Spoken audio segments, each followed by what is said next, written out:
É interessante, eu costumo observar, se você vir algumas pinturas de Napoleão Bonaparte, o grande imperador, ele era calvo também, né? Ele foi ficando calvo e as últimas, na fase final da vida dele, você observa algumas pinturas com o cabelinho penteado para frente, assim, como se fosse para disfarçar as entradas. Então imagine que um homem poderoso como aquele, antes de sair, ou antes, peraí, deixa eu colocar aqui para disfarçar um pouquinho essa entrada aqui, preocupado com a perda dos cabelos. Bom dia, boa tarde, boa noite. Mais um Que Loucura é Essa? E hoje vai ser uma coisa muito interessante que eu acho que todo mundo vai se ligar de uma maneira ou de outra. A gente vai falar sobre reconstrução capilar, cirurgia de reconstrução capilar. Esses termos são um pouco complicados, mas quem vai explicar tudo pra gente é um cara que é fera nesse assunto. Dr. Márcio Crisóstomo, seja muito bem-vindo. Ele veio do Ceará para conversar com a gente. Imaginem que lá no Ceará ele tem a CLIN, que é uma das clínicas mais importantes do país, sobre justamente essas técnicas de quem não tem muito cabelo, quem não tem cabelo nenhum. Ele vai explicar tudo pra gente como que faz para ser igual aos outros e ter um cabelo legal. Doutor, seja muito bem-vindo. Obrigado, Joyce. Obrigado pelo convite. Por que a sua clínica é tão importante e é lá em Fortaleza? Uma pergunta interessante. Bom, eu acho que isso é só uma questão geográfica. Hoje em dia, na verdade, tudo é globalizado. Na verdade, minha família está em Fortaleza, a família da minha esposa está em Fortaleza. Após a minha formação em cirurgia plástica no Rio de Janeiro, e nós tomamos essa decisão de nos fixar próximo à família. Eu acho muito importante o núcleo familiar. E lá nós passamos a desenvolver um trabalho que, com o passar dos anos, foi tendo um diferencial de qualidade, foi chamando a atenção, e eu acredito que a localização é apenas geográfica. Hoje em dia é tudo mundial. Mas você acha as pessoas saem daqui de São Paulo, do Rio, e vão lá? Vão. E você vem para cá também? Do Brasil todo. Porque sabe o que acontece? O transplante de cabelo é uma especialidade muito singular. São poucos especialistas no Brasil, pouquíssimos. Normalmente é o cirurgião plástico que faz também. Você é cirurgião plástico? Eu sou cirurgião plástico. Sou cirurgião plástico de formação. Fiz a minha formação em cirurgia plástica com o professor Ivo Pitangui. No Rio? No Rio de Janeiro, exatamente.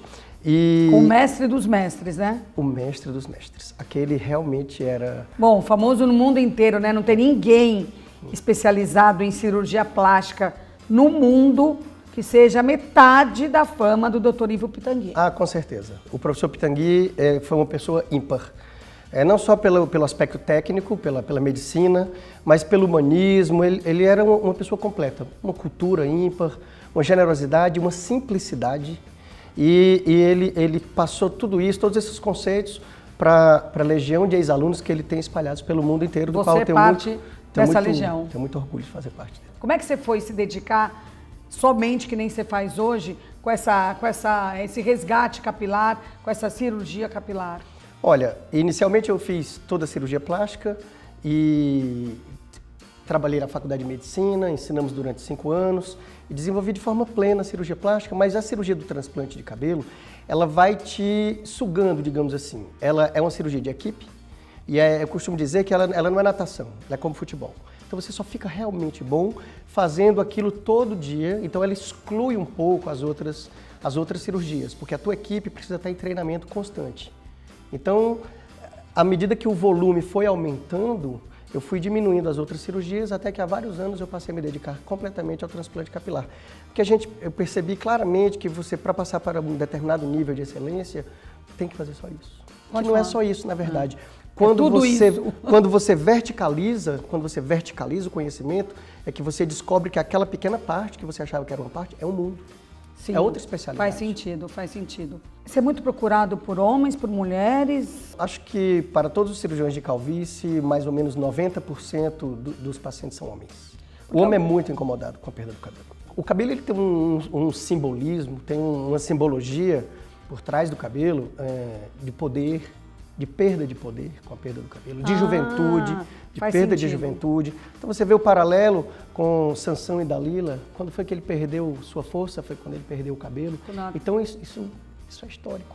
E é interessante, eu costumo observar, se você vir algumas pinturas de Napoleão Bonaparte, o grande imperador, Ele era calvo também, né? Ele foi ficando calvo e as últimas, na fase final da vida dele, você observa algumas pinturas com o cabelinho penteado para frente, assim, como se fosse para disfarçar as entradas. Então imagine que um homem poderoso como aquele, antes de sair, ou antes, peraí, deixa eu colocar aqui para disfarçar um pouquinho essa entrada aqui, preocupado com a perda dos cabelos. Você é procurado também por mulheres? A maioria dos pacientes são homens, acredito que para todos os cirurgiões de calvície, mas as mulheres também procuram muito. E a mulher o problema é mais complexo, porque normalmente no homem, 95% das causas de perda de cabelo são hereditárias. É hereditariedade, então é mais fácil o diagnóstico, é mais fácil o tratamento também. Já percebe que vai ficando careca que nem o pai. Vê a história familiar, essa área posterior aqui é um cabelo diferente, ele tem uma embriologia diferente, então ele não cai.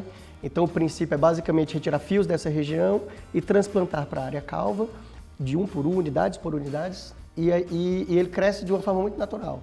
Na mulher, muitas vezes, esta área de trás também está comprometida, porque podem haver problemas, doenças sistêmicas, não somente a hereditariedade, ou até a hereditariedade que pode acometer também a região posterior.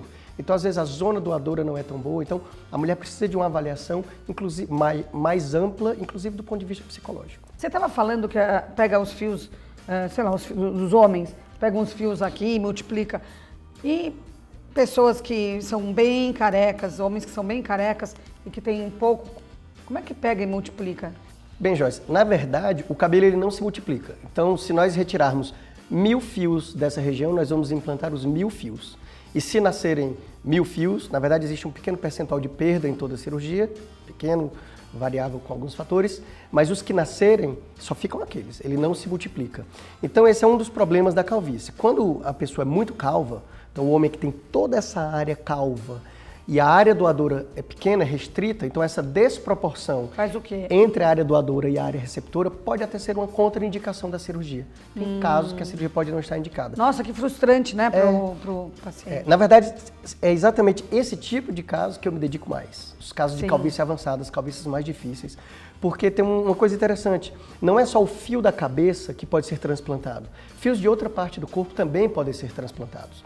Então, existe uma técnica que nós retiramos as unidades uma a uma. E isso você pode tirar da barba, por exemplo. A barba é um fio excelente, é um fio que cresce, você deixar a barba fica desse tamanho. Então, para esses pacientes que têm pouca área doadora, a gente tem, às vezes, planos que têm algum limite, diz, olha, a linha vai ficar um pouco mais alta do que normalmente seria, uma área aqui atrás ou outra não vai ser tratado, a densidade em determinadas áreas vai ser um pouco menor, de maneira a dar uma ilusão de ter muito cabelo, e nós podemos obter fios de outras partes do corpo, do tórax, da barba principalmente, para complementar uma área doadora que não seja suficiente. Entendi.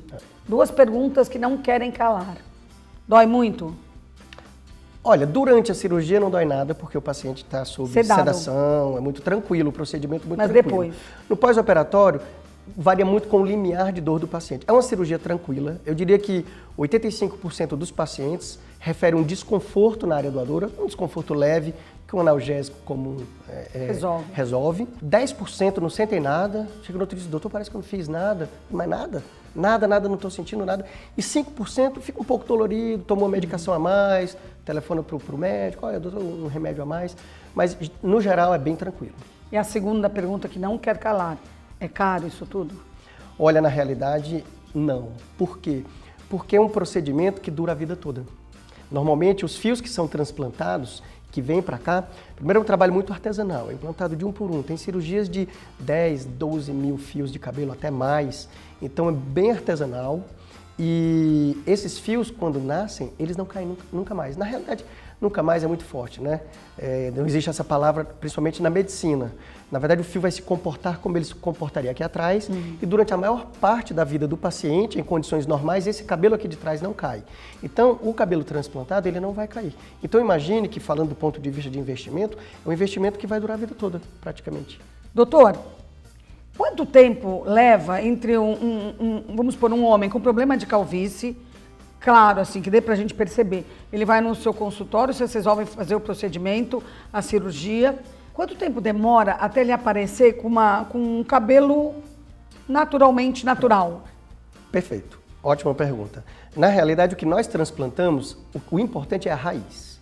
Existem técnicas que já transplantam um fio longo Então, no dia após a cirurgia, imediatamente ele já A pessoa pode ter já parece cabeluda. exatamente, já tem uma noção de como vai ficar, uma técnica muito interessante, muito divulgada por um colega nosso aqui do Brasil, de Minas Gerais, mas esse cabelo vem a cair, depois ele cai. O que importa é a raiz que fica... É bulbo, a mesma coisa, a raiz e bulbo? Exatamente, o folículo piloso, ele vai gerar um novo fio, então isso é o que importa. Esse folículo, ele é muito lento o crescimento do cabelo, então ele leva mais ou menos 3 a 4 meses para começar a nascer o cabelo após o procedimento. Então você faz a cirurgia hoje, depois do período inicial de pós-operatório, fica um pouco inchado, anestesia, passa loção, essas coisas? Tem os tratamentos de pós-operatório que são indicados, cada médico tem a sua própria conduta e cada caso também merece... E as pessoas têm que continuar indo na clínica no pós? Não necessariamente. Tá. Existem tratamentos que se faz no pós, drenagens linfáticas, uso de lasers. Então, como a gente já falou, tem vários tratamentos para calvície. Então, o que a gente faz? Um mix de tratamentos para pegar o ponto positivo, o efeito positivo de um e de outro, tem um efeito geral. Isso nos tratamentos. Tratamentos para queda, tratamento para reverter ou retardar a queda. O transplante, que é o único tratamento definitivo, se você realiza o procedimento hoje, o cabelo vai começar a nascer depois de 3 meses. Então dá um tempo também da pessoa... Dá um tempo. A própria pessoa processar. E é tão lento, e depois ele vai crescendo 1 centímetro por mês. Então até ele ficar num tamanho assim que dá para pentear, mais ou menos 1 ano. Com 1 ano já fica um bom aspecto do resultado final. E como é muito lento e gradual, então mesmo aqueles pacientes que têm uma calvície muito grande, aqueles pacientes bem calvos, as pessoas muitas vezes não percebem. Porque é devagarzinho, né? Porque não sabe o que fez, vai nascendo, vai ficando mais escuro o couro cabeludo, e o cabelo vai crescendo de forma natural, e vai penteando, vai tomando forma. De repente alguém olha, você tá diferente. Você nunca fez, né? Ainda não, mas eu já tô aqui já tô na fila, viu? Aqui atrás. E quem vai fazer em você? Eu já tô na fila. Olha, tem vários cirurgiões, tem vários colegas muito bons, que eu estou no processo de escolha. Eu tenho uma tendência muito grande, eu tenho uma equipe de 3 cirurgiões que operam comigo. Estou treinando a minha equipe para fazer o meu procedimento junto comigo. Já sei porque você está treinando, para poderem fazer a cirurgia em você e você ficar tranquilo, né? E eu ficar controlando, é verdade. Existem vários tipos dessa cirurgia? Tem. Existe mais de uma técnica. A forma de obter os fios aqui de trás, tem 2 técnicas principais atualmente. Uma que se retira uma faixa de couro cabeludo, então você tira aquela faixa, fecha com pontos, vai ficar uma cicatriz aqui atrás, linear, que o cabelo cobre. Não dá para ver de qualquer maneira? Não dá para ver com o cabelo de um determinado tamanho, 1 centímetro, 1,5 centímetro. Para pacientes que precisam usar o cabelo, e essa faixa ela vai ser dividida no microscópio por uma equipe de técnicas, aquela equipe que eu falei, que precisa estar sempre em constante treinamento. Atualizada. Para que esse trabalho seja perfeito e sem perdas. Então elas vão dividir essa faixa em unidades bem fininhas, da mesma forma que o cabelo nasce, em grupos de 1, 2 ou 3 fios. E existe um outro procedimento, que ao invés de retirar uma faixa para preparar os fios, as unidades são retiradas uma a uma do couro cabeludo. Então faz um furinho ao redor da unidade e puxa de um por um. Uma pinça. Uma pinçazinha, um aparelhinho especial para fazer o furinho e o cirurgião puxa de um por um. Qual é a vantagem? É uma alta costura isso, né, doutor? É alta costura. É super trabalhoso. Qual é a vantagem desse procedimento em relação ao primeiro?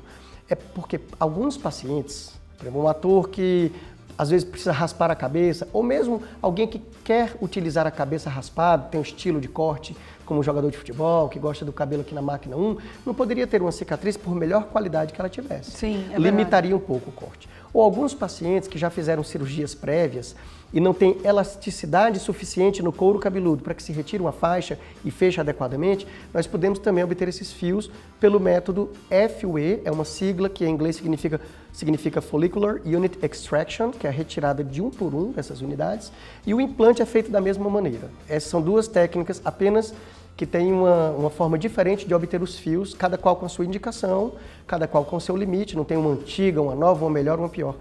Bom, como a gente pode ver, Dr. Márcio Crisóstomo é muito preparado, então vou convocar todos os meus amigos, que não são poucos, hein? Não são poucos os que têm problema de calvície e que nem você falou, é uma questão que deve mexer com todo mundo, né? De uma certa maneira, para os que assumem e para os que não assumem que mexem. Então foi um prazer receber você aqui, foi muito interessante, tenho certeza que os nossos internautas também gostaram. E eu te desejo sucesso mais ainda, uma das clínicas mais importantes do país, a Clean. Obrigada por ter vindo até São Paulo para a gente poder te entrevistar. Eu que agradeço. Obrigado, foi um prazer. Obrigada a você.